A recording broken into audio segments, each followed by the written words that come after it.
Glory to God. Living ക്രൈസ്റ്റിലേക്ക് നിങ്ങളേവരെയും ഞാൻ ചേർന്ന് സാധന ചെയ്തു. ഒരിക്കൽ കൂടി തിരുവചനമായി നിങ്ങളുടെ മുമ്പിലേക്ക് കടന്നു വരുവാൻ വലിയവനായ ദൈവം എന്നെ സഹായിച്ച എല്ലാ വഴികൾക്കുമായി ഞാൻ ദൈവത്തിന് നന്ദി പറയുകയാണ്. പ്രിയരെ, പ്രാരംഭമായി ഈ എപ്പിസോഡ് സ്പോൺസർ ചെയ്തിരിക്കുന്നത് UK നിന്നും അജു ബ്രദറും ജേസസും ചേർന്നാണ്. ഒക്ടോബർ മാസം 24 തീയതി ഇവരുടെ 21ാമത്തെ വെഡിങ് ആനിവേഴ്സറിയാണ്. നമ്മൾ ഒരുമിച്ച് ചേർന്നുകൊണ്ട് ഇവരെ ഒന്ന് അനുഗ്രഹിക്കുകയാണ്. കർത്താവെ, 21ാമത്തെ വെഡിങ് ആനിവേഴ്സറിയിൽ ഞങ്ങൾ കൂടെ ചേർന്നുകൊണ്ട് വിഷ് ചെയ്യുകയാണ്. കർത്താവെ, ഈ മകനും കുടുംബവും ഏറ്റവും അനുഗ്രഹത്തിലേക്കും കുടുംബമായി ഇവരെ മാനിക്കുകയും ഉയർത്തുകയും ചെയ്യുന്ന, ഉറപ്പിക്കുകയും ചെയ്യുന്ന ഒരു വർഷമായി തീരട്ടെ.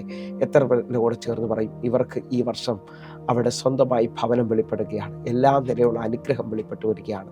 ദൈവത്തിൻ്റെ ഫേവർ വെളിപ്പെട്ടു വരികയാണ്. കണ്ണുകൊണ്ട് നടക്കാം, നമുക്ക് ഒരുമിച്ചൊന്ന് പ്രാർത്ഥിക്കാം. അതേപോലെ തന്നെ പ്രിയ ജേസസിൻ്റെ ജോലിക്ക് ഒരത്ഭുത വഴി തുറക്കേണ്ടതിനായി, മകളുടെ അഡ്മിഷൻ ലഭിക്കേണ്ടതിനായി, അജുബറിൻ്റെ ജോലിയിൽ ഉയർച്ച ലഭിക്കേണ്ടതിനായി, മകനെ ദൈവം അത്ഭുതത്തോടെ മുമ്പോട്ട് നടത്തേണ്ടതിനായി നമുക്ക് ഒരുമിച്ചൊന്ന് കണ്ണുകൾ അടയ്ക്കാം, പ്രാർത്ഥിക്കാം. ഞങ്ങളെ സ്നേഹിക്കുന്ന ഞങ്ങളുടെ നല്ല ദൈവമേ, പൂർണ്ണ ഹൃദയത്തോടെ അജുബറിൻ്റെയും ജേസസിൻ്റെയും വെഡിങ് ആനിവേഴ്സറിക്കായി ഞങ്ങൾ പ്രാർത്ഥിക്കുന്നു. 21 വർഷം ദൈവം കാത്തല്ലോ, ദൈവം കരുതിയല്ലോ. ഈ വർഷം ദൈവത്തിൻ്റെ വലിയ പ്രവൃത്തി. ദാനിയേലിന് വേണ്ടി 21 ദിവസം ഉപവസിച്ചപ്പോൾ ദേശത്തിൻ്റെ ഭാർഷ്യപ്രഭുവിനെ തെള്ളി നീക്കിക്കൊണ്ട് ദൂതൻ ഇറങ്ങി വന്ന് ഗുഡ് ന്യൂസ് പറഞ്ഞതുപോലെ, കർത്താവെ, ഈ കുടുംബത്തിന് വേണ്ടി ഒരു ഗുഡ് ന്യൂസിൻ്റെ വർഷമായി അത്ഭുതകരമായി ദേശശക്തികളെ ജയിച്ച് വിടുതലിലേക്ക് ഇവർ കയറുന്നതിനായി സ്തോത്രം. ദൈവപ്രവൃത്തിയിലേക്ക് ഇവർ കയറുന്നതിനായി സ്തോത്രം.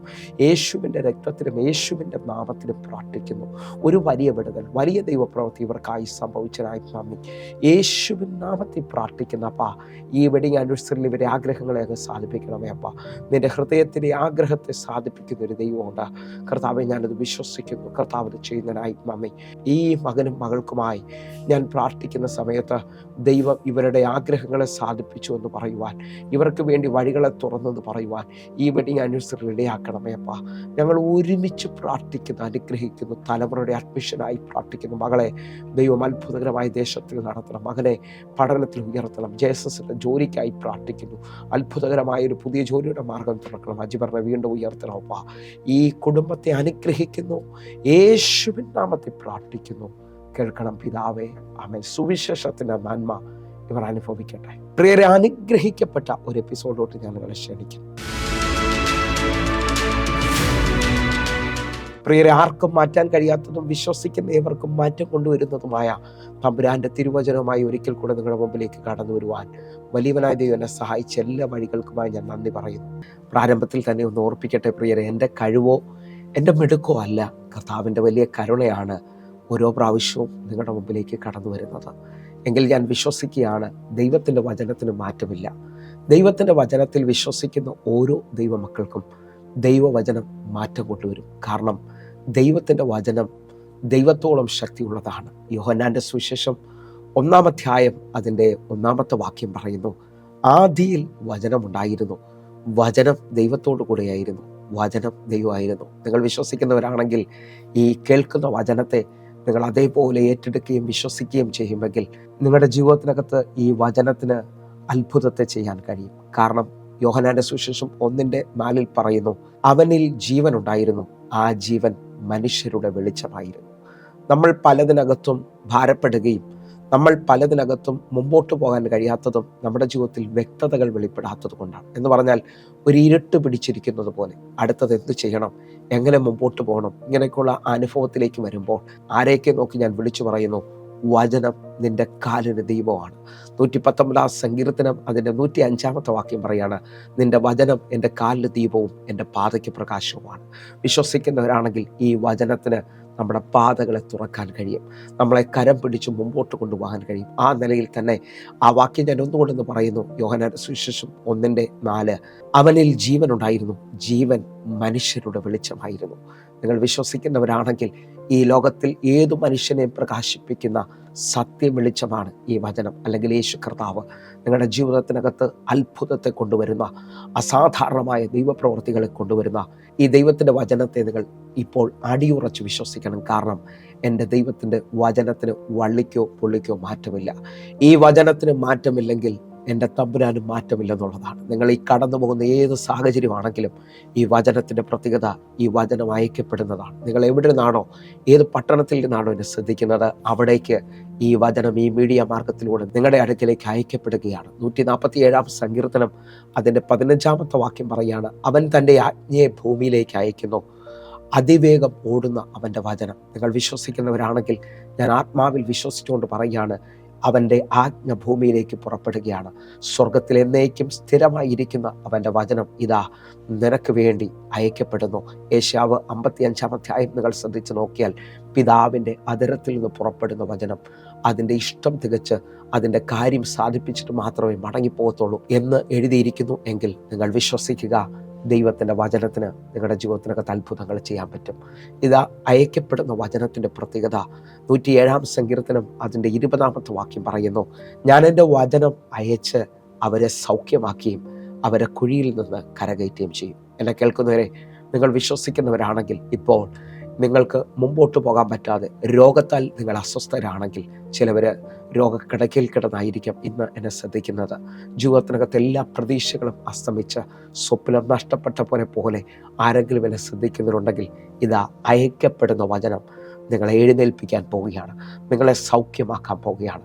ഞാൻ ആത്മാവിൽ വിശ്വസിച്ചുകൊണ്ട് പറയാണ്, അവൻ്റെ ശബ്ദം ഇതാ 4 പേർ അവരുടെ വിശ്വാസത്തിൽ ഒരാളെ വീടിൻ്റെ മേൽക്കൂര പൊളിച്ച് യേശു ഇരിക്കുന്നിടത്തേക്ക് ഇറക്കി വെച്ച് കൊടുക്കുകയാണ്. ഞാൻ ആത്മാവിൽ വിളിച്ചു പറയുന്നു, അതേപോലെ നിങ്ങൾ വിശ്വസിക്കുന്നവരാണെങ്കിൽ ഇനി നിങ്ങൾ ആ കിടക്കയിൽ കിടക്കേണ്ടി വരത്തില്ല. അവൻ്റെ ശബ്ദം നിങ്ങളെ എഴുന്നേൽപ്പിക്കാൻ പോവുകയാണ്. ഒന്നുകൂടെ ഞാൻ ആത്മാവിൽ ഓർപ്പിക്കുന്നത് നിങ്ങൾ ശ്രദ്ധിക്കണമേ. നിങ്ങൾക്ക് ഈ സമയത്ത് എവിടെ നിന്നാണോ എന്നെ ശ്രദ്ധിക്കുന്നത്, നിങ്ങൾക്ക് അപ്പ എന്നൊന്ന് വിളിക്കാൻ പറ്റുമെങ്കിൽ വിളിക്കണം. കാരണം ദൈവത്തെ എഴുന്നേൽപ്പിക്കുന്ന ചില ശബ്ദങ്ങളുണ്ട് കേട്ടോ. അല്ലെങ്കിൽ എൻ്റെ അപ്പ എന്നൊന്ന് ആരെങ്കിലും ഭാരത്തോടെ വിളിച്ചാൽ അപ്പൻ വിളി കേൾക്കുന്നവരാണ്. കാരണം ഈ ലോകത്തിൽ എനിക്കും നിങ്ങൾക്കും അവകാശമായി നൽകപ്പെട്ട നാമമാണ്, സകല നാമങ്ങൾക്കും മുകളിൽ നിൽക്കുന്ന നാമമാണ് യേശുവിൻ്റെ നാമം. യോഹന്നാന്റെ സുവിശേഷം 1 അധ്യായം അതിൻ്റെ 12 വാക്യം പറയുന്നു, അവൻ്റെ നാമത്തെ കൈക്കൊണ്ട് അവൻ്റെ നാമത്തിൽ വിശ്വസിക്കുന്ന ഏവർക്കും ദൈവമക്കളാകാൻ അവൻ അധികാരം കൊടുത്തു. നിങ്ങൾ വിശ്വസിക്കുന്നവരാണെങ്കിൽ അപ്പ എന്നത് വിളിച്ചാൽ ഞാൻ ആത്മാവിൽ വിളിച്ചു പറയും, ഈ ലോകത്തിൽ ഒത്തിരി മതങ്ങൾ കാണാം, ഒന്നിനെയും താഴ്ത്തുകയല്ല കേട്ടോ, ഒത്തിരി ദൈവങ്ങൾ കാണാം. പക്ഷേ എൻ്റെ അപ്പനെന്ന് വിളിക്കാൻ തക്കവണ്ണം എനിക്ക് വേണ്ടി ജീവൻ തന്ന, എന്നെ വീണ്ടെടുത്ത എൻ്റെ യേശുവിനെ ഞാൻ തിരിച്ചറിയുകയാണ്. ഹല്ലേലൂയ. ഞാൻ ഈ എൻ്റെ ചെറിയ 35 വയസ്സിൽ വേറെ പണിയില്ലാത്തത് കൊണ്ടൊന്നുമല്ല ഹല്ലേലൂയ ഞാൻ ഇതിനകത്ത് ഇറങ്ങി തിരിച്ചത്. ജോലിയിൽ ഏറ്റവും നല്ല സമയത്ത് എൻ്റെ ജോലിയെ വിട്ടിട്ട് എന്നെ സൗഖ്യമാക്കിയ, എൻ്റെ ജീവിതത്തിൻ്റെ പ്രതീക്ഷകൾ തീർന്നെടുത്ത് എന്നെ കരം പിടിച്ചെഴുന്നേൽപ്പിച്ച് എൻ്റെ കർത്താവിന് വേണ്ടിയാണ് ഞാൻ ഈ ദിവസങ്ങൾ ഓടിക്കൊണ്ടിരിക്കുന്നത്. ഞാൻ ആത്മാവിൽ വിളിച്ചു പറയാം, 55 വയസ്സിലോ 66 വയസ്സിലോ ഒന്നും അല്ല ജീവനുള്ള ദൈവത്തെ സേവിക്കുകയും സ്നേഹിക്കുകയും ചെയ്യേണ്ടതാ. നീ വിശ്വസിക്കുന്നുണ്ടെങ്കിൽ 33.5 വയസ്സുള്ള ആ ചെറുപ്രായത്തിൻ്റെ ചുടുരക്തമാണ് എനിക്ക് വേണ്ടി ഒഴുക്കി തന്നത്. ആ വിലയുള്ള രക്തത്തെ ഞാൻ തിരിച്ചറിഞ്ഞപ്പോൾ എൻ്റെ 35 വയസ്സിൽ പറഞ്ഞു, കർത്താവേ 1.5 വർഷം കൂടെ കൂടിപ്പോയി, എങ്കിലും നീ എന്നെ സ്നേഹിച്ചതിനായി മമ്മി, എൻ്റെ ജീവനെ മടക്കി തന്നതിന് മമ്മി എന്ന് പറഞ്ഞുകൊണ്ട് കർത്താവിൻ്റെ കരം പിടിച്ചിറങ്ങിയതാണ്. തിരിഞ്ഞു നോക്കിയാൽ ഇപ്പോൾ 7 വർഷങ്ങൾ കഴിയുകയാണ്. കർത്താവ് നടത്തിയ വിധങ്ങൾക്കായി, കർത്താവ് സഹായിച്ച വിധങ്ങൾക്കായി ഈ ആരംഭത്തിൽ ഒന്നുകൂടെ ദൈവത്തിന് നന്ദി പറയാണ്. അപ്പോൾ എന്നെ കേൾക്കുന്നവരോട് ഞാൻ ആത്മാവിൽ വിളിച്ചു പറയാണ്, ഈ വചനം അയക്കപ്പെടുന്നുണ്ടെങ്കിൽ അത് സൗഖ്യമാക്കും. അടുത്ത പദം പറയാണ്, ഞാൻ എൻ്റെ വചനം അയച്ച് അവരെ സൗഖ്യമാക്കുകയും അവരെ കുഴിയിൽ നിന്ന് കരകയറ്റുകയും ചെയ്യും. നിങ്ങൾക്കും എനിക്കും സ്വതമേ കയറാൻ പറ്റാത്ത കുഴിയായി ചില ബാധ്യതകൾ പെട്ടവരുണ്ട്. ജീവിതത്തിനകത്ത് എല്ലാ പ്രതീക്ഷകളും നഷ്ടപ്പെട്ട് യോസെഫിനെ പോലെ ആ പൊട്ടക്കിണറ്റിൽ കിടക്കുന്ന ചിലരുണ്ടാകാം. പക്ഷേ ദൈവമാണ് നിന്നെ വിളിച്ചതെങ്കിൽ, ദൈവമാണ് നിന്റെ കരം പിടിച്ചിരിക്കുന്നതെങ്കിൽ നിനക്ക് വേണ്ടി അവൻ താമര കഥകളെ തകർത്ത് കളയും. നിനക്ക് വേണ്ടി ചില വാതിലുകളെ, ഇരുമ്പ് ഓടാമ്പലുകളെ അവൻ കണ്ണിച്ച് കളയും. നിന്നെ മുമ്പോട്ട് കൊണ്ടുപോകേണ്ടത് എൻ്റെ ദൈവത്തിൻ്റെ ആവശ്യമാണ്. ആ നിലയിൽ ഞാൻ ഒന്നുകൂടെ ഓർപ്പിക്കുന്നു, അപ്പായെന്ന് വിളിച്ചുകൊണ്ട് ചിലവർ ദൈവത്തെ അല്ലെങ്കിൽ എഴുന്നേൽപ്പിക്കുന്ന ആ രഹസ്യത്തെ ഞാൻ പറയുകയാണ്. പഴയ നിയമത്തിലൊരു ഭക്തനുണ്ട്, യാക്കോബ് ഇതാ ജീവിതത്തിനകത്ത് പ്രതീക്ഷകളൊക്കെ നഷ്ടപ്പെട്ട് നിൽക്കുമ്പോൾ ഒരു രാത്രിയിൽ തീരുമാനമെടുത്ത് തനിക്കുള്ളതിനെല്ലാം അക്കരയാക്കിയിട്ട് താൻ യാബോക്കിൻ്റെ കടവിൽ തനിയെ ശേഷിച്ചു. ആ തനിയെ ശേഷിച്ചു എന്ന് പറയുന്നാൽ തൻ്റെ തീരുമാനമാണ് കേട്ടോ. ആ തീരുമാനത്തിൽ ദൈവം ഇറങ്ങി വന്നു. ദൈവത്തിൻ്റെ ദൂതനുമായി ആ രാത്രിയിൽ താൻ കണ്ണുനീരിൽ മല്ലുപിടിച്ചു. എന്നിട്ടൊരു പദം പറഞ്ഞു, നീ എന്നെ അനുഗ്രഹിച്ചിട്ടല്ലാതെ ഞാൻ നിന്നെ വിടത്തില്ല. ഇതൊക്കെ ദൈവത്തെ പിടിച്ചു കുലുക്കുന്ന പദങ്ങളാകട്ടോ. നിങ്ങൾ വിശ്വസിക്കുന്നവരാണെങ്കിൽ ദൈവത്തെ എഴുന്നേൽപ്പിക്കുന്ന, ദൈവത്തെ ചലിപ്പിക്കുന്ന ചിലരുണ്ടെങ്കിൽ കർത്താവിനോട് പറയണം കേട്ടോ. ഒരു വഴിയരികിൽ ഇരിക്കുന്ന ഒരു ഭിക്ഷ യാചിക്കുന്ന ഒരു മനുഷ്യനുണ്ട്, തിമായിയുടെ മകനായ ഭൃത്യമായി. പേരില്ല കേട്ടോ, പേരില്ല ഈ മനുഷ്യന്. പക്ഷേ അവൻ വിളിച്ചു പറയുകയാണ്, ദാവീദ് പുത്ര, എന്നോട് കരുണ തോന്നണമേ. പലരും അവനെ നോക്കിയിട്ട് മിണ്ടാതിരിക്കാൻ കൽപ്പിച്ചു. പക്ഷേ അവൻ്റെ വിളി നിന്നില്ല. അവൻ്റെ വിളി ഉച്ചത്തിലായി. അവൻ്റെ വിശ്വാസം വലിയതായി വെളിപ്പെട്ടു. ഞാൻ ആത്മാവിൽ വിളിച്ചു പറയാം, ആ വിളി അവൻ്റെ എതിർപ്പുകൾക്ക് മുകളിലൂടെ പോകുമ്പോൾ, ആ വിശ്വാസം അവൻ്റെ ആ തടഞ്ഞ ആ എതിർപ്പുകൾക്ക് മുകളിലൂടെ പൊങ്ങിയപ്പോൾ എൻ്റെ യേശു കർത്താവ് അവന് വേണ്ടി നിന്നു. നിങ്ങൾ വിശ്വസിക്കുന്നവരാണെങ്കിൽ ഇന്ന് ചിലവർക്ക് വേണ്ടി അപ്പ എന്ന് വിളിക്കുമ്പോൾ എൻ്റെ കർത്താവ് വീണ് കിടക്കുന്നവർക്ക് വേണ്ടി എഴുന്നേൽക്കും കേട്ടോ.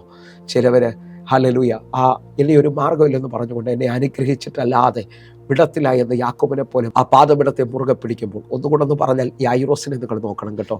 യായിറോസ് തൻ്റെ മകള് അത്യാസനത്തിൽ ഇരിക്കുമ്പോൾ, ആ കൊച്ചുമകൾ അത്യാസനത്തിൽ, മെഡിക്കൽ സയൻസിനോ തൻ്റെ സമ്പത്തിനോ ഒന്നും ചെയ്യാൻ പറ്റത്തില്ലെന്ന് മനസ്സിലായി ഒരു കൂട്ടം പുരുഷാരവുമായിട്ട് യേശുദാ തിരക്കിൽ വരുമ്പോൾ നേരെ ഓപ്പോസിറ്റായി വന്ന് ആ കാൽക്കൽ മുറുകെ പിടിച്ചിട്ട് പറഞ്ഞു, അങ്ങൻ്റെ വീട്ടിൽ വരണം, അങ്ങൻ്റെ വീട്ടിൽ വന്ന് എൻ്റെ മകളുടെ മേളിലേക്ക് കൈവയ്ക്കണം, അവൾ സൗഖ്യമാകും.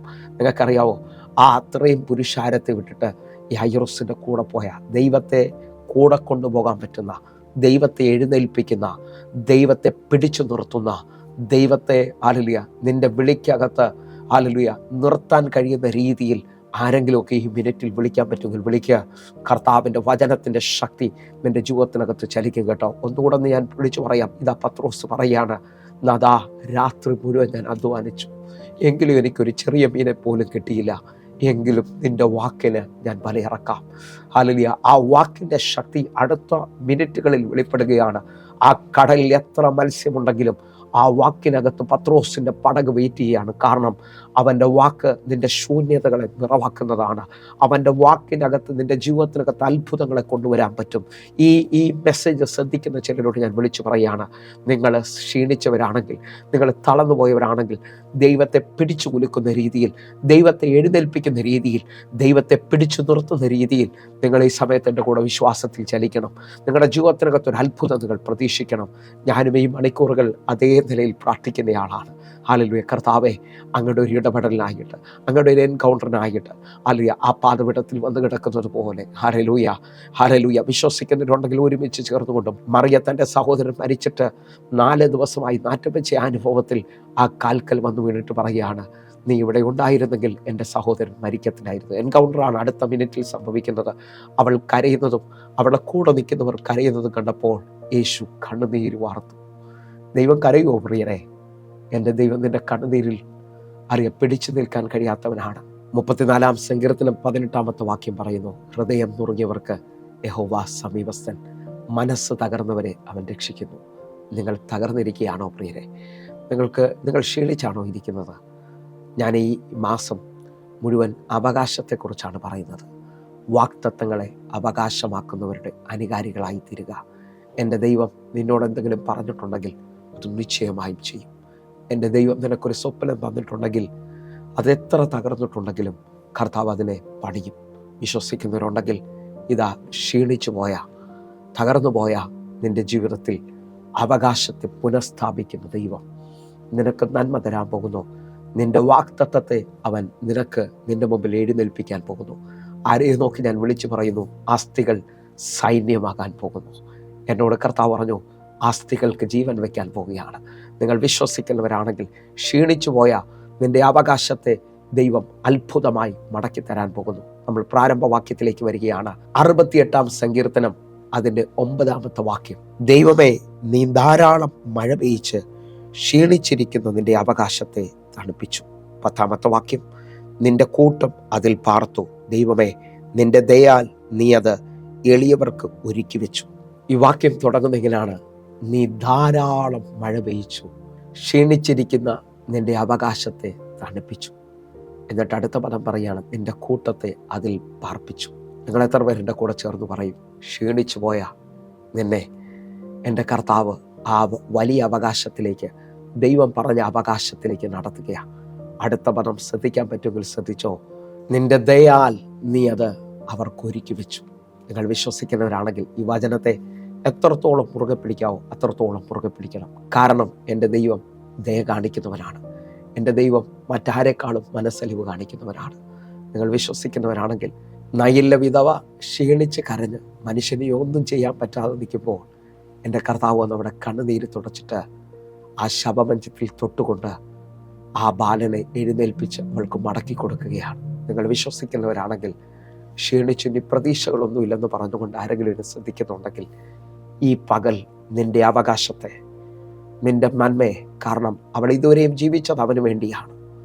അവൻ നഷ്ടപ്പെടുന്നതോടെ എല്ലാ പ്രതീക്ഷകളും നഷ്ടപ്പെട്ടു. കാരണം തൻ്റെ വാർദ്ധക്യത്തിൽ തന്നെ നോക്കേണ്ട മകൻ, ഹല്ലേലൂയ, ഇതാ അവകാശത്തിലേക്ക്. ഈ സമയത്ത് ആരംഭത്തിൽ തന്നെ ദൂത് പറയുകയാണ്, തലമുറകൾ കൈവിട്ടു പോയവർ, ജീവിതത്തിലെ പ്രതീക്ഷകൾ നഷ്ടപ്പെട്ടു, അവരുടെ വിദ്യാഭ്യാസം നഷ്ടപ്പെട്ടു, വിവാഹ ജീവിതം തകർന്നു, ഇനി എങ്ങും എത്തത്തില്ലെന്ന് പറഞ്ഞ് ആരെങ്കിലും എന്നെ കേൾക്കുന്നവരുണ്ടെങ്കിൽ, ഈ പകൽ നിന്റെ പ്രതീക്ഷകൾക്കും അപ്പുറത്തായി നിന്റെ കണ്ണുനീരിനെ കണ്ട കർത്താവ് ആ വാഗ്ദത്തത്തെ, ആ അവകാശത്തെ മടക്കി തരാൻ പോവുകയാണ്. അപ്പോൾ ക്ഷീണിച്ചു പോയ നിനക്ക് വേണ്ടി എൻ്റെ ദൈവം വലിയൊരു അത്ഭുതം ചെയ്യാൻ പോകുന്നു. ഒന്നുകൂടെ 61 സങ്കീർത്തനം അതിൻ്റെ 2-3 വാക്യങ്ങളിലേക്ക്, എനിക്ക് അത്യുന്നതമായ പാറയിലേക്ക് എന്നെ നടത്തണമേ, നീ എനിക്കൊരു സങ്കേതവും എൻ്റെ ശത്രുവിന് നേരെ ഉറപ്പുള്ള ഗോപുരവും ആയിരിക്കുമല്ലോ. ഇതാ സങ്കീർത്തനക്കാരൻ പറയുകയാണ്, എൻ്റെ ഹൃദയം ക്ഷീണിച്ചിരിക്കുമ്പോൾ ഞാൻ ഭൂമിയുടെ അറ്റത്ത് നിന്ന് വിളിച്ചപേക്ഷിക്കും, എൻ്റെ അത്യുന്നതനായ പാറയിലേക്ക് എന്നെ നടത്തണമേ. നിങ്ങൾ വിശ്വസിക്കുന്നവരാണെങ്കിൽ, എൻ്റെ കർത്താവ് എന്നെ നിങ്ങളെ നടത്താൻ ശക്തനാണ്. എൻ്റെ കർത്താവ് എന്നെ നിങ്ങളെ മുമ്പോട്ട് കൊണ്ടുപോകാൻ ശക്തനാണ്.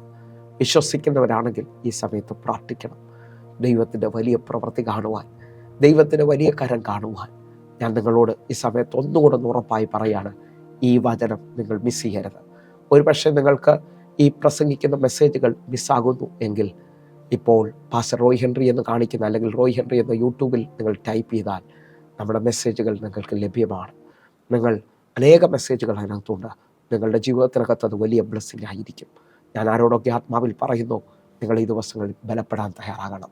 നിങ്ങളുടെ ജീവിതത്തിനകത്ത് ഒരു വിടുതലിന് വേണ്ടി ആഗ്രഹിക്കുന്നവരാണെങ്കിൽ, കൊല്ലത്താണ് ഞാൻ താമസിക്കുന്നത്, നിങ്ങൾക്ക് വിളിക്കുകയും പ്രാർത്ഥിക്കുകയും ചെയ്യാൻ പറ്റും. എൻ്റെ കൂടെ ചേർന്നുകൊണ്ട് ഈ ദിവസങ്ങളിൽ വിശ്വസിക്കുകയും പ്രാർത്ഥിക്കുകയും ചെയ്യണം. ദൈവം നിങ്ങളുടെ അവകാശങ്ങളെ പുനഃസ്ഥാപിക്കും. ദൈവം നിങ്ങളുടെ ജീവിതത്തിനകത്ത് അത്ഭുതങ്ങളെ ചെയ്യും. ഞാൻ ആത്മാവിൽ പറയുന്ന പദങ്ങൾ ശ്രദ്ധിക്കുക. ക്ഷീണിച്ചു പോയവന് ദൈവം ബലം പകരും.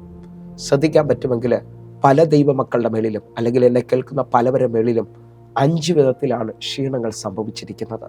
ഞാൻ ആത്മാവിൽ പറയുന്നത് ശ്രദ്ധിക്കണമെന്ന് ഓർപ്പിക്കുന്നു. ഈ 5 വിധത്തിലെ ക്ഷീണങ്ങളെ ഞാൻ വേഗത്തിൽ തൊടാൻ പോവുകയാണ്. നിങ്ങൾക്ക് ഏത് മേഖലയിലാണോ വിടുതൽ, ആ മേഖലയിൽ എൻ്റെ കൂടെ ചേർന്നുകൊണ്ട് ഇപ്പോൾ പറയുന്ന വാക്യത്തെ നിങ്ങൾ ഏറ്റുപറയാൻ തയ്യാറാകണം. കാരണം എൻ്റെ കർത്താവ് ക്ഷീണിച്ചിരിക്കുന്നവന് ബലം കൊടുക്കുന്നവനാണ്. യെശയ്യാ പ്രവാചകന്റെ പുസ്തകം 40-ാം അധ്യായം അതിൻ്റെ 28-29 വാക്യങ്ങൾ. നിനക്കറിഞ്ഞുകൂടെയോ, നീ കേട്ടിട്ടില്ലയോ, യഹോവ നിത്യദൈവം, ഭൂമിയുടെ അറുതികളെ സൃഷ്ടിച്ചവൻ തന്നെ. അവൻ ക്ഷീണിക്കുന്നില്ല, തളർന്നു പോകുന്നതുമില്ല, അവൻ്റെ ബുദ്ധി അപ്രമേത്രേ. 29-ാമത്തെ വാക്യം, അവൻ ക്ഷീണിച്ചിരിക്കുന്നവന് ശക്തി നൽകുന്നു, ബലമില്ലാത്തവന് ബലം വർദ്ധിപ്പിക്കുന്നു. നിങ്ങൾ ശ്രദ്ധിക്കാൻ പറ്റുമെങ്കിൽ നിങ്ങൾ തിരിച്ചറിയുക, എൻ്റെ ദൈവം ക്ഷീണിക്കുന്നവനല്ല. അടുത്ത പദം പറയുന്നവൻ തളർന്നു പോകുന്നതുമില്ല. ഈ ഭൂമിയിൽ ആർക്കാണ് പ്രിയരെ പ്രശ്നമില്ലാത്തത്? ഒന്നിലല്ലെങ്കിൽ മറ്റൊന്നിനകത്ത് എല്ലാവർക്കും പ്രശ്നങ്ങളുണ്ട്. എന്നെ കേൾക്കുന്ന മാതാപിതാക്കളോട് ചോദിച്ചാൽ പറയും, ഇന്നലെ വരെയും ജോലിയിൽ പ്രശ്നങ്ങൾ കണ്ടിട്ടുണ്ട്, ഇന്നലെ വരെയും കുടുംബത്തിനകത്ത് പ്രശ്നങ്ങൾ കണ്ടിട്ടുണ്ട്. ഇപ്പോൾ ഇത് ആ തലമുറയുടെ വിഷയമായിട്ടാണ് ഞങ്ങൾ നിൽക്കുന്നത്. ആരൊക്കെയോ ഇച്ചൂടെ പ്രായമായവർ പറയുന്നു, ഇപ്പോൾ എൻ്റെ ശരീരം മുഴുവൻ രോഗം പിടിച്ച് ഞാൻ വലിയ ക്ഷീണത്തിലാണ് ആയിരിക്കുന്നത്. ഞാൻ ആത്മാവിൽ വിളിച്ചു പറയാം, പ്രശ്നങ്ങൾ തീരാത്ത സമയങ്ങൾ കാണത്തില്ല. എന്നാൽ ഇതാ സങ്കീർത്തനക്കാരനോട് ചോദിച്ചാൽ സങ്കീർത്തനക്കാരൻ പറയും, 34-ാം സങ്കീർത്തനം അതിൻ്റെ 19-ാമത്തെ വാക്യം, നീതിമാന്റെ അനർത്ഥങ്ങൾ അസംഖ്യമാകുന്നു, അവയെല്ലാറ്റിൽ നിന്നും യഹോവ അവനെ വിടുവിക്കുന്നു. ഓരോ ദിവസവും ഞാൻ നിങ്ങൾ മുമ്പോട്ട് പോകുമ്പോൾ, അല്ലെങ്കിൽ എൻ്റെയും നിങ്ങളുടെയും യാത്ര അക്കരയ്ക്കാണെങ്കിൽ, ഈ കടലിൽ ഞാൻ നിങ്ങളും പ്രതീക്ഷിക്കാത്ത ഓളങ്ങളുണ്ട്, വലിയ കാറ്റുകളുണ്ട്, വിചാരിക്കാത്ത മഴ കാണാം, വിചാരിക്കാത്ത പ്രകൃതിക്ഷോഭങ്ങൾ കാണാം. ആ നിലയിൽ ഓരോ ദിവസവും ചിലതിനെ നിങ്ങൾ അഭിമുഖീകരിക്കുമ്പോൾ ജീവിതം തളർന്നു പോയെന്നല്ല, ജീവിതത്തിന് ഇനി എല്ലാം അവസാനിച്ചെന്നല്ല, എൻ്റെ അരുമനാഥൻ എൻ്റെ പടകിലുണ്ട്, ഈ ലോകത്തെ ജയിച്ചവൻ എൻ്റെ കൂടുണ്ടെന്നുള്ള ആ വലിയ ഉറപ്പ് നിങ്ങളുടെ ജീവിതത്തിനകത്ത് വെളിപ്പെട്ട് വരണം. എന്നെ കേൾക്കുന്നവരെ, ക്ഷീണം എങ്ങനെയാണ് നമ്മുടെ ജീവിതത്തിൽ സംഭവിക്കുന്നതെന്ന് പലരും ചോദിക്കുന്നുണ്ടാകാം. ഞാൻ ആത്മാവിൽ വിളിച്ചു പറയാം, ഈ 5 മേഖലകൾ നിങ്ങൾ തിരിച്ചറിയുക. ഒന്നാമത്തെ മേഖല എന്ന് പറയുന്നത് ശാരീരിക ക്ഷീണമാണ്. ഓരോ വാക്യങ്ങൾ പറഞ്ഞാണ് നിങ്ങളുടെ ജീവിതത്തിനകത്ത് അത് മനസ്സിലാകേണ്ടതിന് തൊടാൻ ആഗ്രഹിക്കുന്നത്. നിങ്ങൾ ശ്രദ്ധിച്ചു നോക്കിയേ, ശാരീരിക ക്ഷീണം. യേശുവിന് ശാരീരിക ക്ഷീണം വന്നതായി നമുക്ക് കാണാൻ പറ്റും. യോഹന്നാന്റെ സുവിശേഷം 4-ാം അധ്യായം അതിൻ്റെ 6-ാമത്തെ വാക്യം. അവിടെ യാക്കോബിന്റെ ഉറവയുണ്ടായിരുന്നു. യേശു വഴി നടന്ന് ക്ഷീണിച്ചിട്ട് ഉറവിനകെ ഇരുന്നു. അപ്പോൾ ഏകദേശം 6 മണി നേരമായിരുന്നു. ഈ വചനഭാഗം എനിക്കും നിങ്ങൾക്കും എല്ലാം സുപരിചിതമാണ്. ഇതാ യാക്കോബിന്റെ ഉറവിനരികെ എന്ന് പറഞ്ഞാൽ ഏകദേശം 6 മണി എന്ന് പറയുന്നത് നമ്മുടെ ഉച്ചയ്ക്ക് 12 മണി സമയമാണ്, നട്ടുച്ച സമയമാണ്. ആ സമയത്ത് എൻ്റെ യേശു ശാരീരികമായി ക്ഷീണിച്ച് യാക്കോബിന്റെ ഉറവിനരികെ ഇരുന്നു. ഞാൻ ആത്മാവിൽ വിശ്വസിച്ചുകൊണ്ട് പറയാം, നിങ്ങൾ ശാരീരികമായി തളർന്നവരാണെങ്കിൽ, പഴയ നിയമത്തിൽ ഒരു ഹാഗാറും ഇശ്മായേലിനെ നമുക്ക് കാണാം. അബ്രഹാം കൊടുത്ത ഒരു തുരുത്തി വെള്ളവും അടയും അവരുടെ ജീവിതത്തിനകത്ത് അവസാനിച്ചപ്പോൾ അവർ ബർശേബ മരുഭൂമിയിൽ മരണത്തോളം ക്ഷീണിച്ചതായി കാണുന്നു. ഇതാ ഹാഗാർ പറയുന്നു, ഇശ്മായേലിൻ്റെ മരണം എനിക്ക് കാണാൻ വയ്യ, കാരണം അവർ ശാരീരികമായ കുഞ്ഞ് വെള്ളം കിട്ടാതെ തളർന്നു പോയതായി കാണുന്നു. നിങ്ങൾ വിശ്വസിക്കുന്നവരാണെങ്കിൽ ഇതാ നിങ്ങളുടെ ജീവിതത്തിനകത്ത് ദൈവം ചില ഉറവകൾ തുറക്കാൻ പോകുന്നു. ശാരീരികമായി ക്ഷീണിച്ചവരുണ്ടെങ്കിൽ ഞാൻ പറഞ്ഞ പദം നിങ്ങൾ എൻ്റെ കൂടെ ചേർന്ന് പറയണം. അവൻ ക്ഷീണിച്ചിരിക്കുന്നവർക്ക് ശക്തി നൽകുന്നു, ബലമില്ലാത്തവർക്ക് ബലം വർദ്ധിപ്പിക്കുന്നു. നിങ്ങൾ ശ്രദ്ധിക്കാൻ പറ്റുമെങ്കിൽ എൻ്റെ ദൈവം ക്ഷീണിച്ചവർക്ക് ശക്തി നൽകുന്നവരാണ്. ഇപ്പോൾ ശാരീരികമായ ക്ഷീണങ്ങൾ ചിലവരുടെ ജീവിതത്തിനകത്തുനിന്ന് മാറിപ്പോകട്ടെ. രണ്ടാമത്തത്, നമ്മൾ ആത്മീയമായി ക്ഷീണിച്ചു പോകാൻ ചാൻസ് ഉണ്ട്, തളർന്നു പോകാൻ ചാൻസ് ഉണ്ട്. ഞാൻ വേഗത്തിൽ 2 വാക്യങ്ങൾ നിങ്ങളുടെ മുമ്പിലേക്ക് വെക്കാൻ ആഗ്രഹിക്കുകയാണ്. സംഖ്യാപുസ്തകം 21-ാം അധ്യായം അതിൻ്റെ 4-ാമത്തെ വാക്യം. പിന്നെ അവർ ഏദോം ദേശത്തെ ചുറ്റിപ്പോകുവാൻ ഹോർ പർവ്വതത്തിൽ നിന്ന് ചെങ്കടൽ വഴിയായി യാത്ര പുറപ്പെട്ടു. വഴി നിമിത്തം ജനത്തിൻ്റെ മനസ്സ് ക്ഷീണിച്ചു. ഇവരുടെ യാത്രയുടെ ദീർഘം കൂടിയതോടെ, ആഹാരമില്ലാഞ്ഞതുകൊണ്ടല്ല, വസ്ത്രം പഴകിയതുകൊണ്ടല്ല, കാലിലെ ചെരുപ്പ് തേഞ്ഞതുകൊണ്ടല്ല, വഴിയുടെ ദൂരം വലുതായതുകൊണ്ട് അവരുടെ മനസ്സങ്ങ് ക്ഷീണിക്കാൻ തുടങ്ങി. ഈ പദമൊന്ന് പൊരിൽ തിരിച്ചോട്ടെ. എത്ര പ്രാർത്ഥിച്ചിട്ടും, എത്ര മുമ്പോട്ട് പോയിട്ടും, എത്ര ആരാധിച്ചിട്ടും ഇന്നും വിടുതലുകളോ അവകാശങ്ങളോ കാണാതെ വരുമ്പോൾ നമ്മുടെ ഉള്ളിൽ നമ്മൾ തന്നെ ക്ഷീണിച്ചു പോകുന്ന അനുഭവങ്ങളുണ്ട്. ഇനിയും എത്ര നാൾ എനിക്കിതൊന്നും വെളിപ്പെടുന്നില്ലല്ലോ എന്ന് പറഞ്ഞുകൊണ്ടിരിക്കുന്ന ആരെങ്കിലും ഉണ്ടെങ്കിൽ അവരോട് ഞാൻ ആ പദം പറയുന്നു, അവൻ ക്ഷീണിച്ചിരിക്കുന്നവർക്ക് ശക്തി നൽകുന്നവരാണ്. ബലമില്ലാത്തവർക്ക് അവൻ ബലം വർദ്ധിപ്പിക്കും. നിങ്ങൾ വിശ്വസിക്കുന്നവരാണെങ്കിൽ ഇപ്പോൾ നിങ്ങൾ പുതിയത് കാണാൻ പോകുന്നു. നിങ്ങളുടെ ജീവിതത്തിനകത്ത് പുതിയത് വെളിപ്പെട്ട് വരാൻ പോവുകയാണ്. എങ്കിൽ അടുത്ത ഭാഗം ഒന്ന് ശ്രദ്ധിച്ച്, എബ്രായ ലേഖനം 12-ാം അധ്യായം 3-ാമത്തെ വാക്യം. നിങ്ങളുടെ ഉള്ളിൽ ക്ഷീണിച്ചു മടുക്കാതിരിക്കാൻ പാപികളാൽ തനിക്ക് നേരിട്ടുള്ള ഇങ്ങനെയുള്ള വിരോധം സഹിച്ചവനെ ധ്യാനിച്ചു കൊള്ളുവിൻ. നിങ്ങൾ ശ്രദ്ധിച്ചു നോക്കിയേ, നിങ്ങളുടെ ഉള്ളിൽ ക്ഷീണിച്ച് തളർന്നു പോകാതിരിക്കാൻ യേശു കർത്താവിനെ നിങ്ങൾ ധ്യാനിക്കണമെന്നുള്ളതാണ്. യേശു കർത്താവിനെ ഏത് സമയത്തും കാണണമെന്നുള്ളതാണ്. എങ്കിൽ 3-ാമത്തെ ചിന്തയിലേക്ക് നമ്മൾ വരികയാണ്. ചിലവർ ശത്രുക്കൾ നിമിത്തം ക്ഷീണിച്ചു പോയവരെ നമുക്ക് കാണാൻ പറ്റും. ശത്രുത നിമിത്തം നമ്മൾ എന്ത് ചെയ്താലും നമ്മെ ഉയർത്താത്ത നിലയിൽ, പ്രത്യേകിച്ച് ജോലിയിൽ ഉയർത്താത്ത മേലധികാരികൾ, കുടുംബത്തിൽ ചിലവർ, നിന്റെ നന്മ ആഗ്രഹിക്കാത്ത സഹോദരങ്ങൾ, ആരോടൊക്കെയോ പരിശുദ്ധാത്മാവ് വ്യക്തമായി പറയുന്നു, ആ വീട്ടിൽ അന്നു മുതൽ ആ അയൽക്കാരുമായിട്ടുള്ള ശത്രുത, എന്ത് ചെയ്താലും അവര് നമുക്ക് വിരോധമായി ചലിക്കുന്നത് പോലെ. അങ്ങനെ ക്ഷീണിച്ചു പോയി ആരെങ്കിലും എന്നെ കേൾക്കുന്നുണ്ടെങ്കിൽ സങ്കീർത്തനം 6-ാം അധ്യായം അതിൻ്റെ 7-ാമത്തെ വാക്യം. ദുഃഖം കൊണ്ട് എൻ്റെ കണ്ണ് കുഴിഞ്ഞിരിക്കുന്നു, എൻ്റെ സകല വൈരികളും ഹേതുവായി ക്ഷീണിച്ചിരിക്കുന്നു. ചിലവരെ നോക്കിയ ദുഃഖം കൊണ്ട് കണ്ണു കുഴിഞ്ഞ ഇതാ വൈരികൾ നിമിത്തം അവർ ക്ഷീണിച്ചിരിക്കുകയാണ്. നിങ്ങൾ ക്ഷീണിച്ചിരിക്കുമ്പോൾ എൻ്റെ കൂടെ ചേർന്ന് പറയണം, ക്ഷീണിച്ചിരിക്കുന്നവന് അവൻ ശക്തി നൽകുകയാണ്. വിശ്വസിക്കുന്നവരുണ്ടെങ്കിൽ ഇതാ വൈരികൾ നിമിത്തമുള്ള ക്ഷീണങ്ങളെ നിങ്ങൾ ജയിക്കുകയാണ്. എങ്കിൽ 4-ാമത്തെ പദം ഞാൻ വ്യക്തമായി വിളിച്ചു പറയുന്നു, ചിലവരുടെ പാപനിമിത്തം, ചിലവരെ അകൃത്യ നിമിത്തം ചിലർ ക്ഷീണിച്ചു പോകുന്നത് ഞാൻ കണ്ടിട്ടുണ്ട്. നിങ്ങൾ ശ്രദ്ധിക്കാൻ പറ്റുമെങ്കിൽ ഹല്ലേലൂയ, വേഗത്തിൽ ആ പദത്തെ ഒന്ന് തൊടുന്നു. 31-ാം സങ്കീർത്തനം അതിൻ്റെ 10-ാമത്തെ വാക്യം. എൻ്റെ ആയുസ് ദുഃഖം കൊണ്ടും എൻ്റെ സംവത്സരങ്ങൾ നെടുവീർപ്പ് കൊണ്ടും കഴിഞ്ഞു പോയിരിക്കുന്നു. എൻ്റെ അകൃത്യ നിമിത്തം എൻ്റെ ബലം ക്ഷീണിച്ചും എൻ്റെ അസ്ഥികൾ ക്ഷയിച്ചും ഇരിക്കുന്നു. ഇത് ദാവീദ് പറയാണ്, എൻ്റെ അകൃത്യ നിമിത്തം എൻ്റെ ബലം ക്ഷീണിച്ചിരിക്കുകയാണ്. പാപം നിമിത്തം, പറ്റിപ്പോയ ചില തെറ്റുകൾ നിമിത്തം ചിലവർ ക്ഷീണിച്ചു പോകുന്നത് ഞാൻ കണ്ടിട്ടുണ്ട്. എന്നാൽ ഞാൻ ആത്മാവിൽ വിളിച്ചു പറയുന്നു, ഈ ഭൂമിയിലെ ഏത് തെറ്റുകളെയും, ഈ ഭൂമിയിലെ ഏത് പാപങ്ങളെയും നീക്കുവാൻ യേശുവിൻ്റെ രക്തത്തിന് കഴിയും. യേശുവിൻ്റെ രക്തത്തിന് നീക്കാൻ കഴിയാത്ത ഒരു പാപവും ഇല്ല കേട്ടോ, ഒരു അകൃത്യവും ഇല്ല. നിങ്ങൾ ഈ സമയത്ത് യേശുവെ അങ്ങയുടെ തിരുരക്തം എന്നെ പൂർണ്ണമായി വിടുവിക്കണമെന്ന് പറഞ്ഞുകൊണ്ട് ബലത്തെ വർദ്ധിപ്പിക്കാൻ തയ്യാറാകുക. അടുത്ത 5-ാമത്തെ ചിന്ത എന്ന് പറയുന്നത് ഏറ്റവും ഇമ്പോർട്ടൻ്റ് ആണ്. ചിലവർ വിശ്വാസത്തിലും ചിലവർ ആത്മാവിൽ അഭിഷേകത്തിൽ ക്ഷീണിച്ചു പോയവരെന്നെ കാണാൻ പറ്റും. ചിലവർ വിശ്വാസത്തിലും ചിലവർ ആത്മാവിലും ക്ഷീണിച്ചു പോയതെന്നെ കാണാൻ പറ്റുന്നുണ്ട്. ചില വാഗ്ദത്തങ്ങളെ പ്രതീക്ഷിച്ച് ഇപ്പോൾ ഒന്നും ലഭിക്കാതെ നിൽക്കുന്ന ചിലരോട് ഞാൻ പറയുന്നു, റോമാലേഖനം 4-ാം അധ്യായം അതിൻ്റെ 19-ാമത്തെ വാക്യം, അവൻ ഏകദേശം 100 വയസ്സുള്ളവനാകിയാൽ തൻ്റെ ശരീരം നിർജീവമായി പോയെന്നും സാറയുടെ ഗർഭപാത്രം നിർജീവത്വം ഗ്രഹിച്ചിട്ടും വിശ്വാസത്താൽ ക്ഷീണിച്ചില്ല. എന്നെ കേൾക്കുന്നവരെ, നമ്മുടെ വിശ്വാസത്തെ നമ്മുടെ അകത്തെ മനുഷ്യൻ ക്ഷീണിപ്പിക്കുന്ന ചില വിഷയങ്ങളുണ്ട്. കാരണം നീണ്ട നാളുകൾ നാം ഭാരപ്പെട്ട് പ്രാർത്ഥിച്ചിട്ട് ഒന്നും നടക്കാതെ നിൽക്കുമ്പോൾ ഇതാ വിശ്വാസത്തിൽ അബ്രഹാം ക്ഷീണിച്ചില്ല കേട്ടോ. അതിൻ്റെ 20-ാമത്തെ വാക്യം എൻ്റെ കൂടെ ചേർത്തുകൊണ്ട്, ദൈവത്തിൻ്റെ വാഗ്ദത്തത്തിൽ അവിശ്വാസത്തിൽ സംശയിക്കാതെ വിശ്വാസത്തിൽ ശക്തിപ്പെട്ട് ദൈവത്തിന് മഹത്വം കൊടുത്തു. വാഗ്ദത്തം ചെയ്ത ദൈവം വിശ്വസ്തനെന്ന് പറഞ്ഞുകൊണ്ട് ദൈവത്തിന് മഹത്വം കൊടുക്കാൻ തുടങ്ങുന്നവർ ഞാൻ ആത്മാവിൽ വിളിച്ചു പറയട്ടെ, വാഗ്ദത്തം കേട്ട, സ്വപ്നം കണ്ട, സ്വപ്നത്തിൽ ജീവിച്ച ചിലരോട് ഞാൻ വിളിച്ചു പറയുന്നു, സ്വപ്നങ്ങളെ തകർക്കുന്ന ഒരു പിശാചുണ്ട് കേട്ടോ. അല്ലെങ്കിൽ സ്വപ്നത്തെ തകർക്കുന്ന ഒരു സാത്താനെ നമുക്ക് കാണാൻ പറ്റും. അതേപോലെ തന്നെ നിങ്ങളുടെ സ്വപ്നങ്ങളെ ഇഷ്ടമില്ലാത്ത ചില മനുഷ്യരെ നമുക്ക് കാണാൻ പറ്റും. ഞാൻ ആത്മാവിൽ വിളിച്ചു പറയുന്നു, ഈ സ്വപ്നത്തെ നിങ്ങൾ കാണാൻ തയ്യാറാകണം.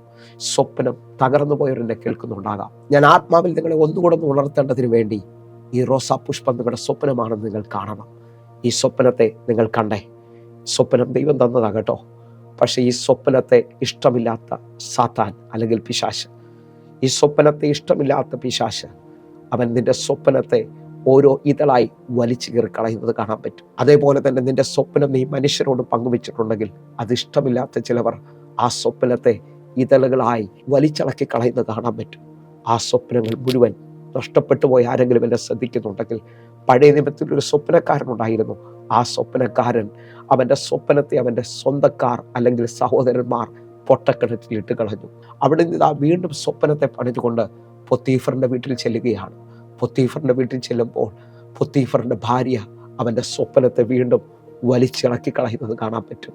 ഞാൻ ആത്മാവിൽ ഇങ്ങനെ സ്വപ്നങ്ങൾ മുഴുവൻ നഷ്ടപ്പെട്ട് ജീവിതം എങ്ങും എത്തിയില്ലെന്ന് പറയും ആരെങ്കിലും എന്നെ കേൾക്കുന്നവരുണ്ടെങ്കിൽ, എൻ്റെ ദൈവത്തെ നീ തിരിച്ചറിയുക.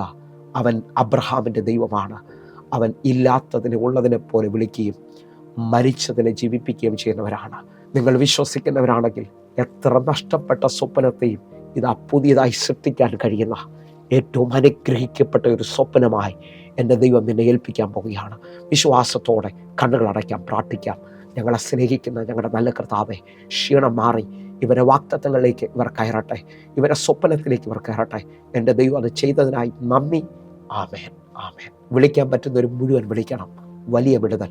കൊല്ലത്താണ് ഞാൻ താമസിക്കുന്നത്. നിങ്ങൾക്ക് കാണാൻ പറ്റുന്നവരുണ്ടെങ്കിൽ കാണണം, ആരാധനയിലേക്ക് വരണം. ദൈവപ്രവർത്തികൾ ചലിക്കട്ടെ. എങ്കിൽ അടുത്ത ദിവസം കാണുമ്പോഴേയും സ്വർഗത്തിൻ്റെ ദൈവങ്ങളെ കാക്കുമാറാകട്ടെ. God bless you. ആമേൻ.